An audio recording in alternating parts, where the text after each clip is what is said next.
Okay, today we're going to talk about another C++ feature, actually two of them, operator overloading and templates. We will be using operator overloading here and there, but really templates are where we need to get to because we will be using templates throughout the rest of the course. In fact, all your other labs will utilize templates, so it's hopefully not too hard of a concept understood, but it can be a little tricky. It's really a tool to help you not write so much code, is really what it comes down to. So you can automatically generate certain algorithms based on their data that you're passing to them. And then operator overloading is just replacing or what the operator does. All right, I just said all that. We are going to totally skip friend functions because they're frustrating and bad. Okay, right. Templates allow you to write generic code for related function classes. This is the same as generic in Java. Function templates does the same thing but with function overloading. All right, great. Okay, here we go. Why did C++ use or do operator overloading? So let's look at the code right here, our example code. They come up with a clock, just a class to represent a clock, and it's called clock type. And the first one is set to 8, 23, 34. The second one to 4, 05, and 30. So the question is, on the left is probably what you would do if you were in Java. You could print the time, increment, call increment seconds, that function, and then if my clock equals whatever clock, continue on. So that's the Java way of doing it. Hopefully that looks somewhat familiar. They're very verbose with their function names. Do y'all see what I'm trying to say there with Java? Good. On the right is kind of the C++ way. We're going to increment clock. What do you think that does?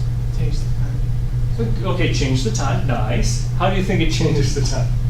Another second later. Probably, hopefully a second later. Hopefully that's intuitive. Might not be, but we could have plus plus incremented by second, and then double equals.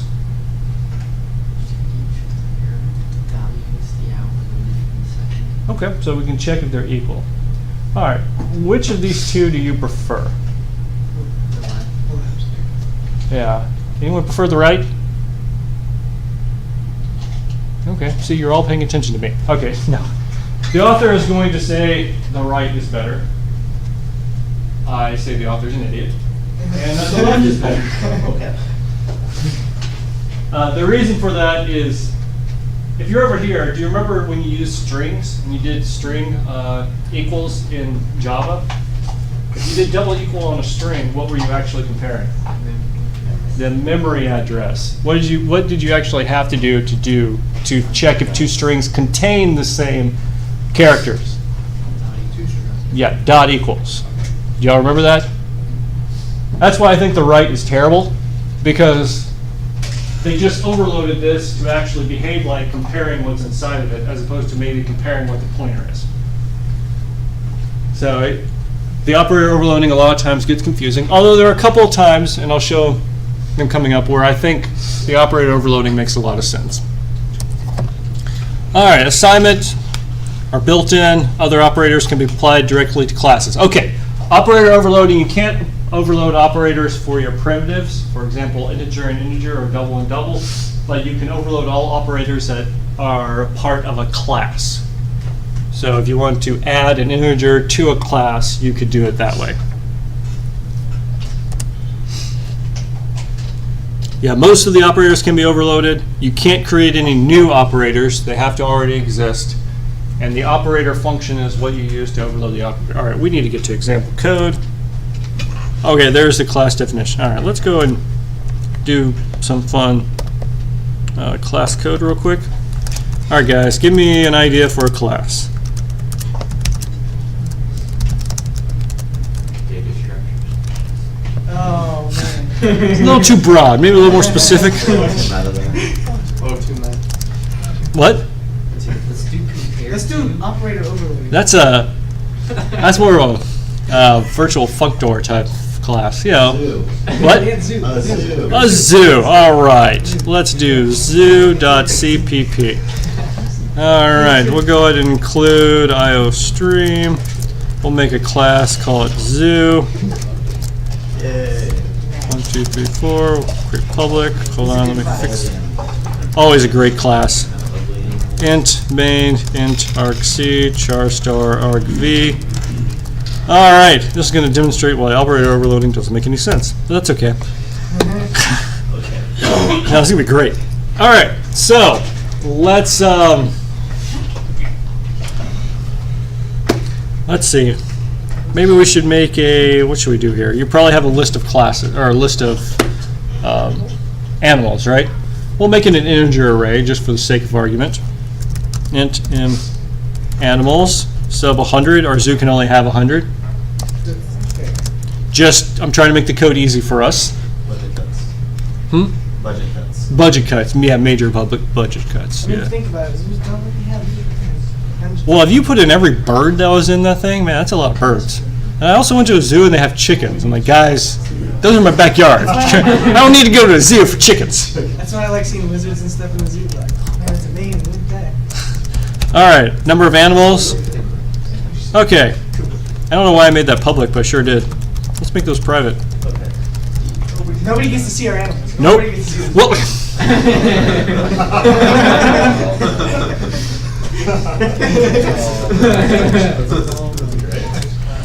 the best zoo ever. All right. How many animals should the zoo begin with? About 2. 2 animals. All right, sure. Why not? We'll have it start with 2 animals. 2 of each. It's 2 of each. Which 2 animals are? Go fund me. 2 gorillas. All right, let's do an enum real quick. Let's see, what were they? Enum. What animals do you want? Lions, tigers, and bears. Thanks. Lions, tigers, bears. Combined lions and tigers. A liger. That's one less animal we have to buy. Yeah. Budget cuts, right? They can imagine what they are. So we have 2 animals, but we have 3. You have 3 that you can select from, but we're going to make m animals sub 0. We'll make that one a lion. I don't know why I put an S on there, because there's only one of them. There we go, lion. We'll make the other one a tiger. All right, great. Let's see if this code actually compiles, because I don't know yet. Well, according to so Hey, it compiled. Great. All right, we're doing great. right the line. So let's go ahead and create a zoo. Let's make sure that compiles as well. Hey, it compiles. Can we run it? And it runs. Okay, doing great. All right, so the zoo begins with 2 animals. So what's our next 0 of our animals? All right, so let's go ahead and add an operator. That makes no sense, but that's perfectly fine. Is it void? Return type? We don't care about that. Void operator plus plus. Yep, typed it correctly. What should the plus plus operator do?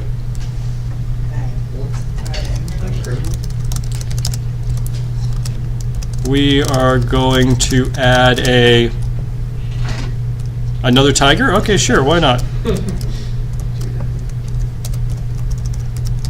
Let me go and include, oh, I have IOStream included, great. So we'll do, let's see, m animals sub, someone needs to catch me when I do those errors? Come on, guys, come on, come Just on. called it a budget cut and let it go. Wow, man, you're killing me. And it's not even sub 2, it's sub m nub animals plus plus, so we'll automatically increment it afterwards, and we'll make it a tiger. Thanks. Still works, and let's go ahead and do zoo plus plus. So the zoo plus plus is actually going to call, ooh, For nothing. oh, it has to be passed an integer. I don't know why, but sure, why not? There. We are going to add a tiger. All right, we're adding a tiger. See?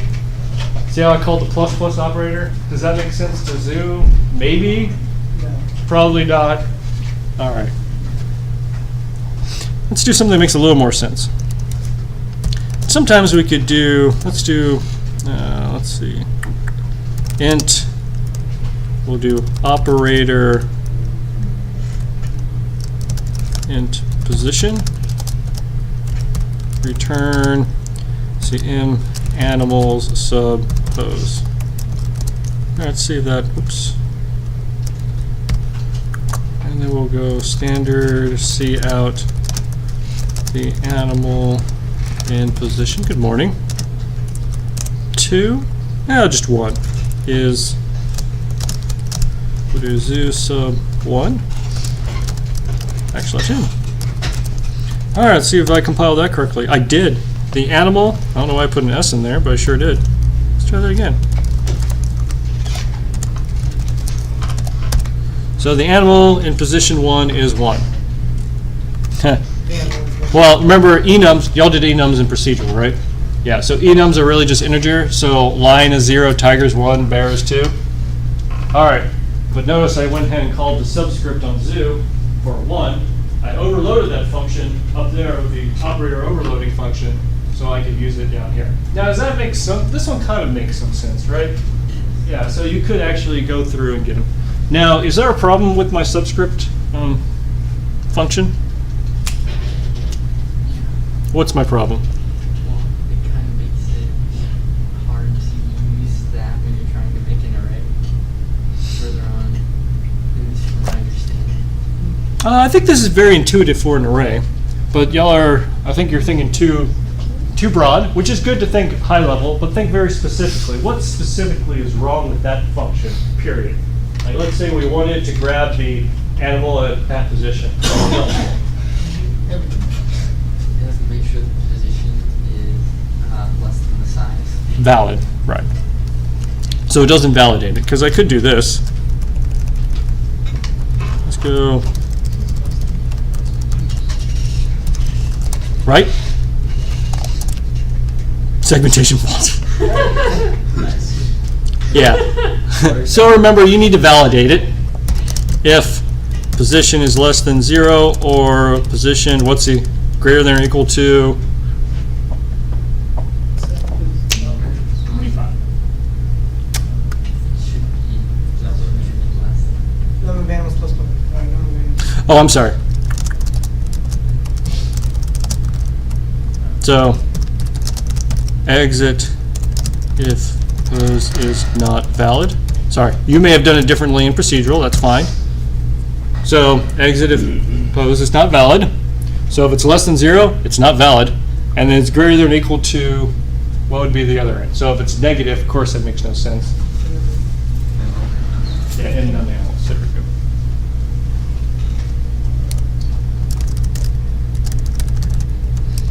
go. All right, now let's go ahead and run it. Good. -1, which would be not valid. Shouldn't we get rid of the equal sign then? The equal sign. No, because the index. Right, because let's say we plus it, num animals is 3, but there's no animal in position 3 because that would be the 4th animal. Good questions. All right, y'all get the idea of operator overloading? Kind of. Tyler's shaking your head. What do you not understand? Okay, so the operator plus. Yeah. That's a weird one because it's being passed in integer, even though you don't pass it in integer. It's like that. It's because you can, yeah. Don't worry about that. There's a way to put a number in there. But yeah, the subscript one, which is the ones we'll be using in class, knows how it's passed in integer. Now you could also do, let's see if I can do a more complicated one. Let's see, so we have operator plus being passed a zoo at zoo. I'll have it return a zoo reference. There we go. Okay. All right, yeah. What's the professor doing here? Well, let's say we create a second zoo. Zoo 2. And we want to add everything from zoo 2 to regular zoo. So we could do zoo plus zoo 2. All right? That's what's calling this. Because you're doing zoo, which is the self up here. Oops, didn't want to do that. Which is self up here, and then you're adding another zoo 2 up over here. So just to make sure you see that that's what's being called,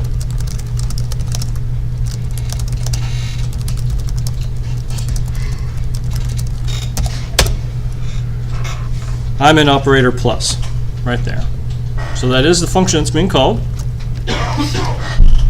It's being passed to zoo, and it's going to return a zoo reference. Because in reality, you want it to be something more like this. Zoo equals zoo plus zoo2. All right. So, how do we add these two? Well, we probably want to create a beautiful for loop. Int I equals 0, I is less than, let's say, zoo, I plus plus. And then we're going to, what should we do here?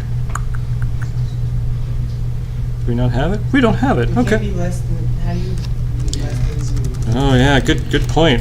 How about num animals? Oh, Does that make more sense? I'm okay with that. You okay with that? I'm Okay. So then we'll have our own internal animals sub num animals plus plus equal to zoo sub I. Because that's going to then call this function, which is already overloaded on zoo. And then we'll increment num animals. Okay.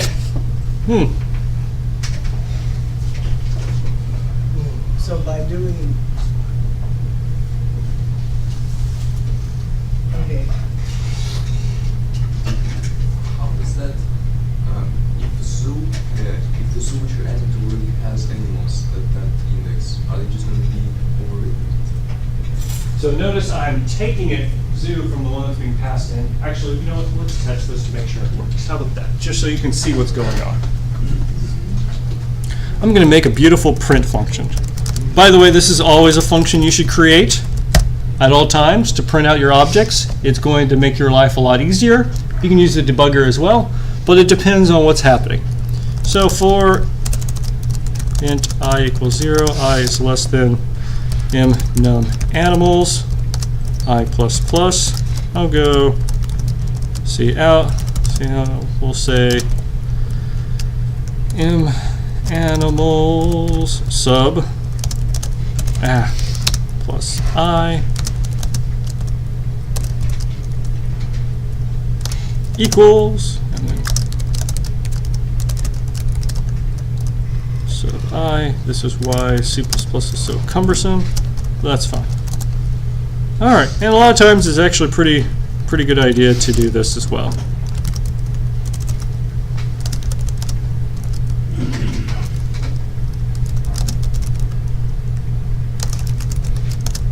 That way you know exactly where it is in the ton of output that you might be printing. And zoo print end, you know exactly where it ends. All right, so let me go ahead and comment out this plus real quick so you can see what's happening, and I can do zoo.print. And let's see if I did everything correctly the first time. I did, great.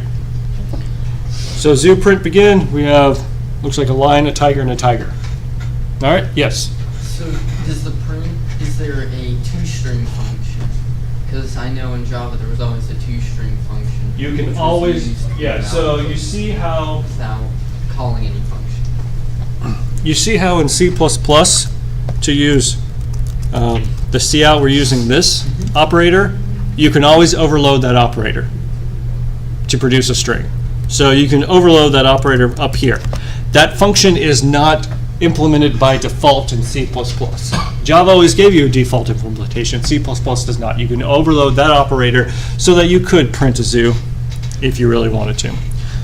But I think I think this operator down here is actually terrible and idiotic, so I don't use it. All right. But you could. but you do. And you won't. I'm only using its standard cout because that's what y'all been taught. Otherwise, I'd be using printf 100%. Not right now. We'll get to that. All right. So I'm going to go ahead and add it. Let's see what's happening with that. Ooh, a segfault. That's beautiful. Where are we? I'm in operator, zoo.mnum animals, animals. Oh. I wonder where the segfault is. Let's go find out. Let's go and Use the memory address, right? we'll go ahead and compile it. Now we'll go ahead and GDB it. Go ahead and run it. Let's see, line 46. All right, which is probably Oh, it's over here. That's not helpful. Info stack. That was even less helpful. Did I not compile with compile flags? I thought I did. I did do G. And then you run it. GDB. DB. A.out. Run. Info stack. Huh! That's not helpful. Oh, it's with the, oh. So it's over here. Oh, it probably doesn't want me to do the dot equals. Because I haven't set that up correctly, have I?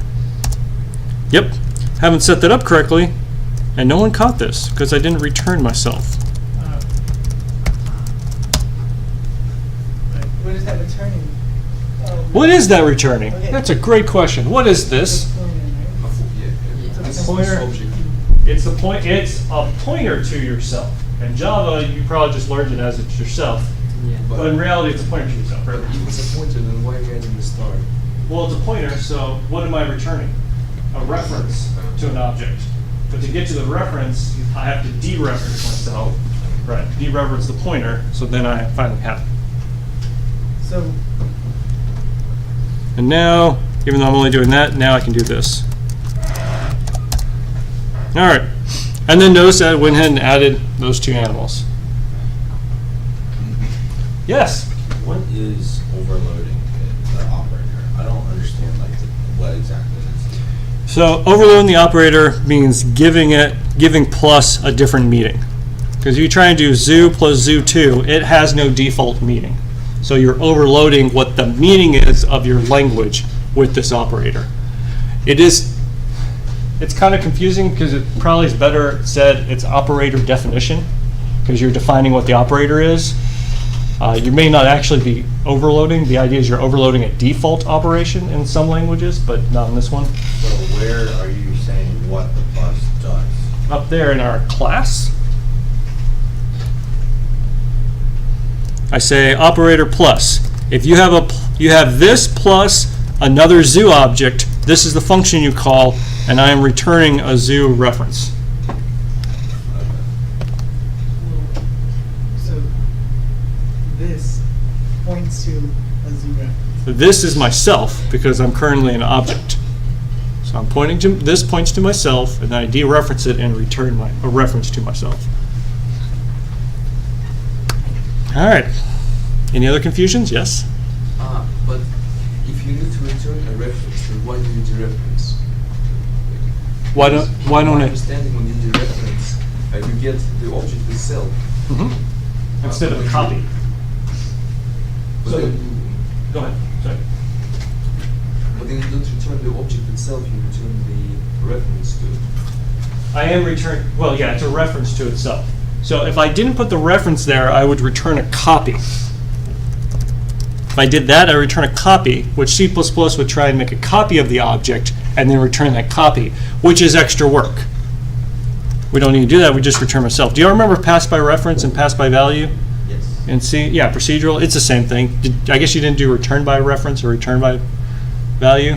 No? Okay, that's fine.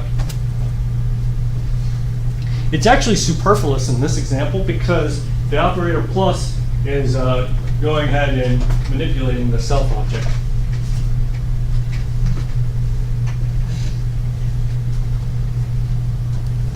All right. Still kind of confused? So what if we didn't return it like that? What if we didn't say return start of this? What if we just return this? Oh, that would be a type mismatch. Error invalid initialization of non-constant reference zoo and from R value of zoo pointer. Because this is currently a zoo pointer, and I'm trying to convert it to a zoo reference, which is an error. The types do not match. Yes? What's this program doing with Zoo? What's the program doing with zoo? Like what is the program doing? Let's go down here. I create two zoos. By default, they each have a lion and a tiger.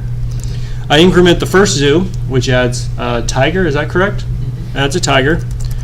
I add the first zoo and the second zoo together and put it back into regular zoo. So that's yeah, it goes. That basically adds zoo 2 to the first zoo.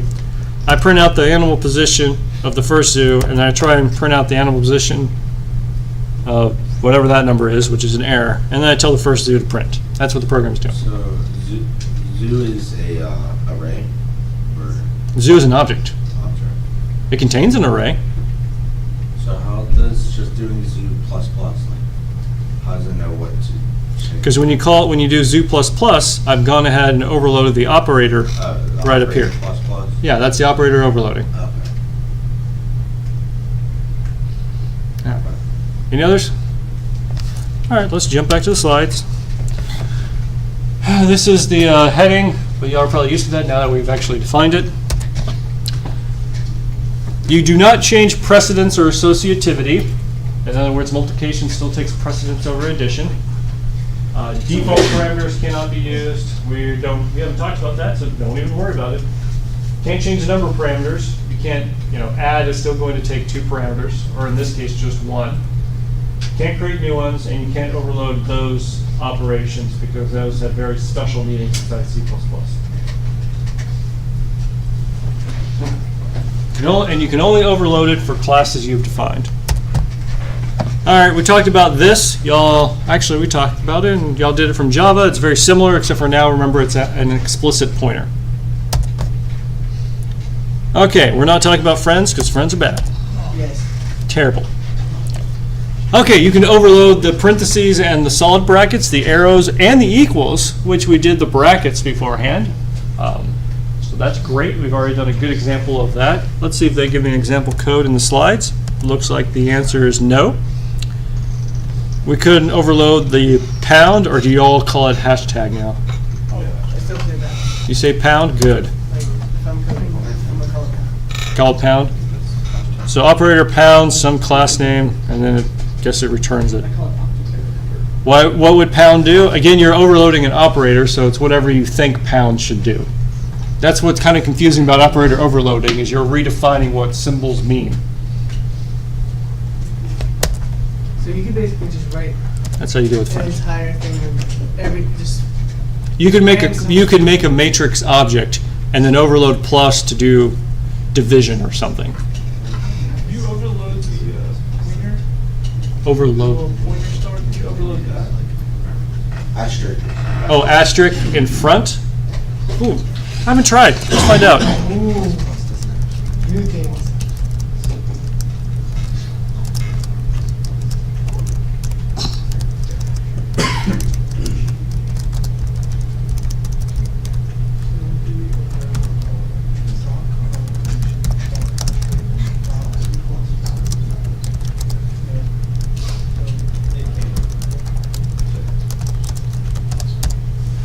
The answer is yes. Oh, okay. Which has a completely different meaning. All right.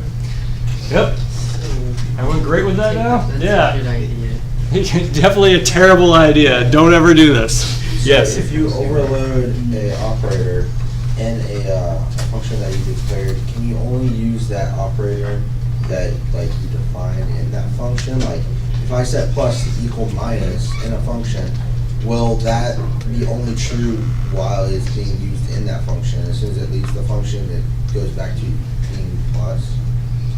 I don't quite understand the question, but if I understand what you're getting at, if you overload plus to actually be minus, like we did plus plus and we made it decrement for some reason, Yeah. whenever you use it on any zoo object, whether it's in a function or in a different function, as long as it's being used on a zoo object, that function will be called. Why is it only a zoo object? Because the operator is part of the zoo object. Notice that these operators are members of the class zoo. So therefore, they can only be operating on zoo objects.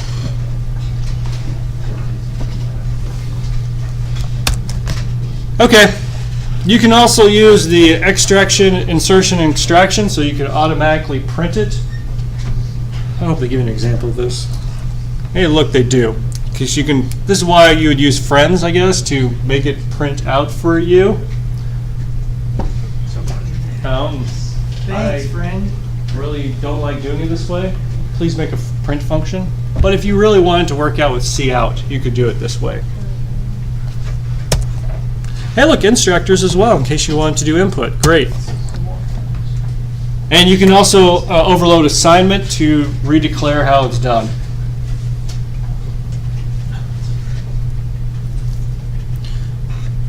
Now, if you are doing assignment, so let's say we were over here. Let's actually do this one, because this one's going to come up. Was it const class name? Okay, great.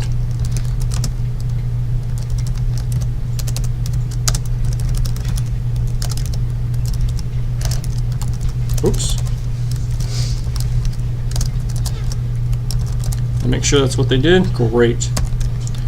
All right, if we were to do that, let's make a zoo3, and I wanted at the very end zoo3 equal to zoo. Let's make sure that compiles. Good, it's compiled. Great. Oh, I'm recording. Cool. Okay. And I don't think it shouldn't be returning a pointer. It should be returning a reference. That's what I thought.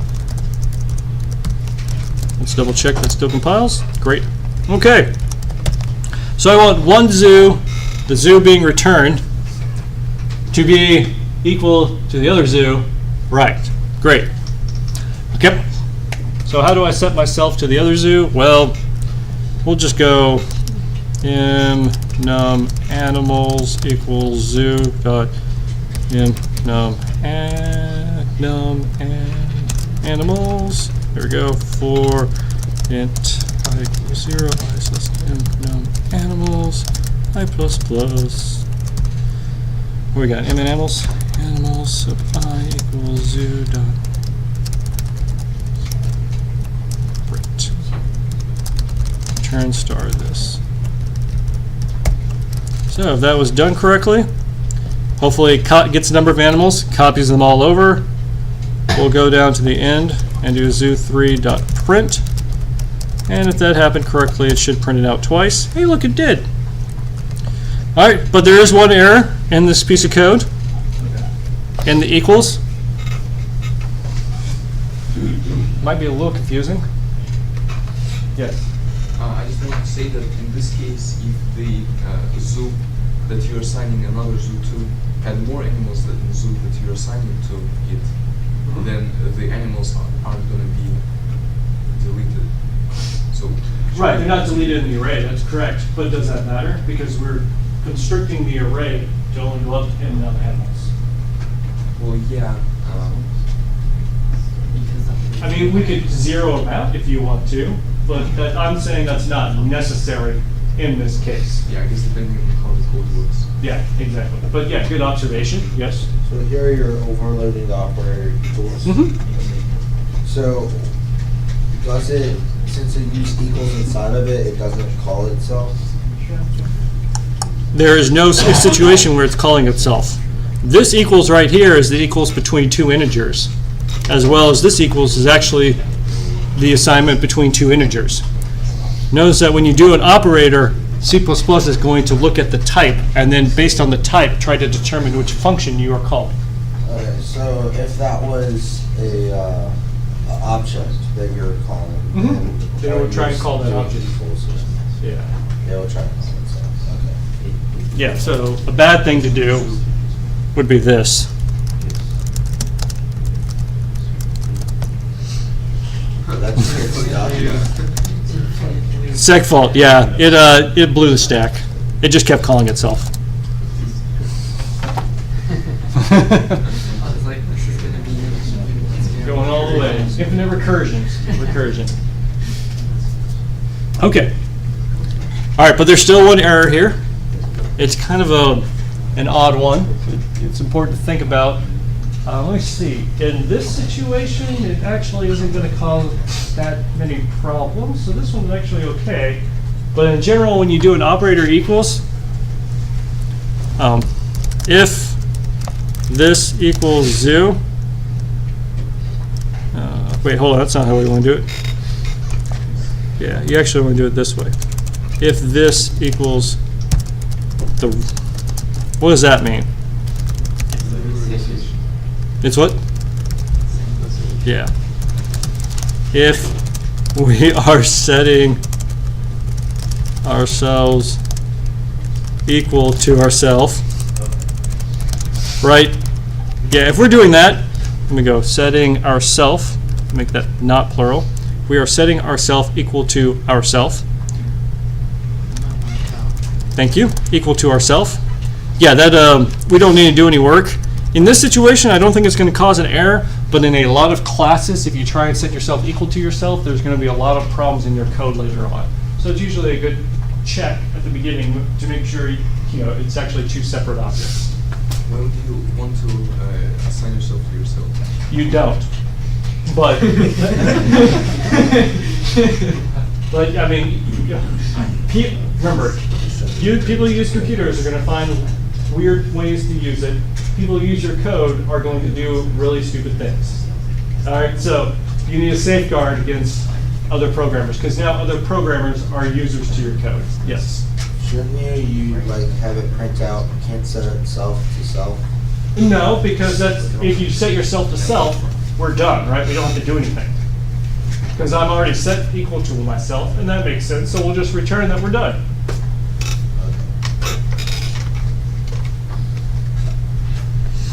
All right, how are we doing? How you doing, Noah? Doing all right? All right. Yeah, just making sure. All right, we can do unary, and we actually did this already. Well, we did it with plus plus, and I think we did it with. Well, we did it with multiplication. Woo, that was good. With dereference, actually. I have no idea what that would. I don't know what it would do for a zoo, but whatever. Release all the Yeah, release all the animals. Okay, release the animals. So it'd be dot clear, right? All of them are gone. Sure, whatever. Okay. Well, clear can mean a couple different things. Huh? Clear can mean a couple different things. Sure. Like, Right. Yeah. you don't necessarily like let them free, but Would clear be an operator? clear's a broad Well, the thing. clear would be a function name, but I don't know what. I mean, you could assign star object to be clear if you wanted to. It just wouldn't make any sense. Don't do that. Okay.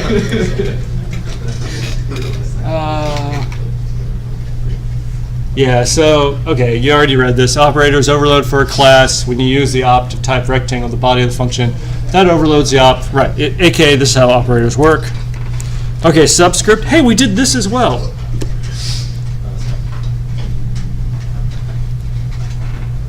Okay. Ooh, what's the difference between these two functions? Come on, Tyler. Hold on. You got this. Hold on, Tyler. What's the difference?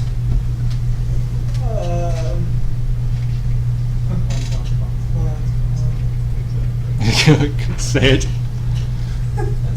Go ahead. One's constant and one is non-constant. Good job. What does that mean? Whoa, I didn't see that. You didn't even see that. One can be changed and one can't. Okay, one can be changed, one can't. Yes? Why do you have the constant at the end? Between that would be. So the constant at the end declares the function as constant, that the function is not going to manipulate the object. And the constant at the beginning says that the type you are returning is constant. You're manipulating the object and you're returning something that cannot be manipulated. Correct. Because I could create a function that doesn't manipulate myself, that creates something that can be manipulated and return it. So it's covering the function and the output. Yeah, the output of the function. Sure. Yeah, that's a way to think of it. Yes. You return like type, the reference to type, then after that it cannot be changed in your code. Correct. The compiler will enforce that it cannot be changed. Even if you try to. The compiler will stop you. Yes. Well, the compiler will attempt to stop you. I have my tricks. I'll put it that way. Afraid of no machine. Like Yeah, I'm afraid of no. When in doubt, cast everything to a void pointer. Then you can do whatever you want with it. Life, yeah, do whatever you want. Well, yeah. All right. So that's the difference. When the compiler compiles it, if you ever take a compiler's class, when the compiler knows that nothing is going to change within inside of a function, there are certain optimizations that it can do to improve the performance of your code. Hence, using const a lot will actually help improve the performance, but it is really, really, really, really frustrating. Why? So if you're trying to, because you're going to return a const, and then all of a sudden you're going to want to manipulate it later on, and then realize, oh wait, I want to manipulate it, but you have this whole chain of const functions that it relies on, and you got to change all of them just so you can manipulate this one object. I mean, that doesn't sound fun. Yeah, it doesn't. No. I mean, maybe you enjoy it. It's like testing, right? So one more time. It's like testing, right? You were the one that, were you the one that said you like testing? No? Okay, good. All right. Yeah, we don't care about that. Okay, and then we're going to go on to templates. Good, finally. Any questions about operators? Here they are over here. I'll let y'all think about it a little. We're just using that, the operator of the solid subscripts, solid brackets. That's a big one we're going to be using for this class. We'll be using double equals as well, yes. When would be a good time to use this style of overloading? Like, why would you want to use this? Some people really like to use it, for example, at matrices, because in matrices, double equals, multiplication, adding, that makes sense, right? So in certain situations, I will say, okay, it makes some sense. But my problem is, once you give a programmer power to do something, it's like a new toy. They apply it to everything, even if it's not a good thing to do at all, right? So, like changing the star. yeah, changing what dereference means. Why would you do that? I don't know, but sure, why not? Okay. So is it okay to kind of think about overloading the operators as like, let's see, it's sort of like a shorthand? Yes, it is. Okay, Because in Java, the overload of these subscripts, what did you do in Java? You called .get Yes. or get at position, right? Over here, you're just calling subscript now. It's a shorthand. That's really all it is. We'll get into the STL, and the STL does overload a couple of operators, but it's very choosy about what it allows, which makes it nice. But again, other programmers don't always choose wisely. Okay. All right. Any other questions before we go on to templates? Let me make sure I add this code real quick. Ooh, -m operator overloading, and let's go push it. Guess my internet is slow today. Really slow. There it goes. Good.